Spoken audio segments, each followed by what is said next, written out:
America के खिलाफ Jinping रूहानी की नई साजिश इस बीच सामने आई है।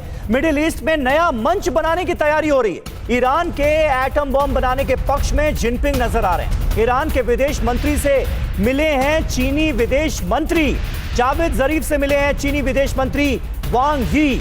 अब इस मुलाकात के क्या मायने हैं, ये हम समझने की कोशिश करेंगे।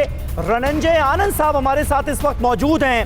हालांकि आर्मेनिया और अजरबैजान पर आपसे बात करनी थी रणंजय साहब, लेकिन अभी जो ये चीन का रुख नजर आ रहा है और चीन और ईरान की नजदीकियां बढ़ती हुई नजर आ रही हैं, इसे कैसे देखेंगे आप?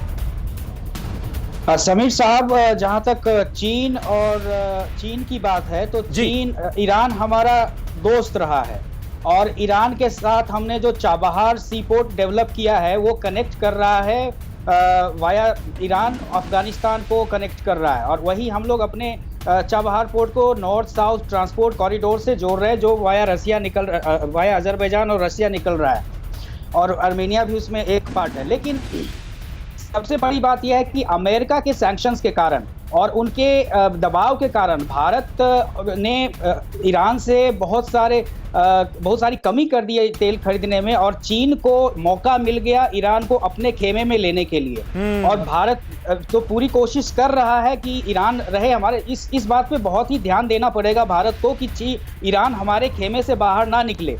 और जहां तक सुपर पावर्स की लड़ाई की बात है, अमेरिका हमेशा चाहेगा कि उसमें वो जो साथ देंगे वो सऊदी अरेबिया और इजराइल की तरफ से साथ देंगे।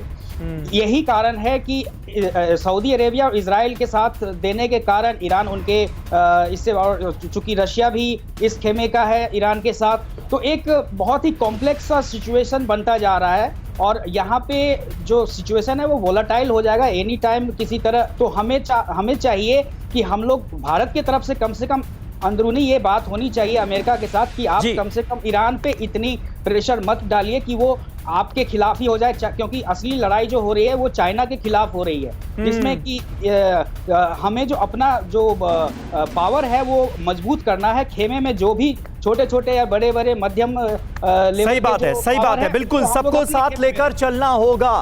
फिक्र आपकी, सोमवार से शुक्रवार रात 9 बजे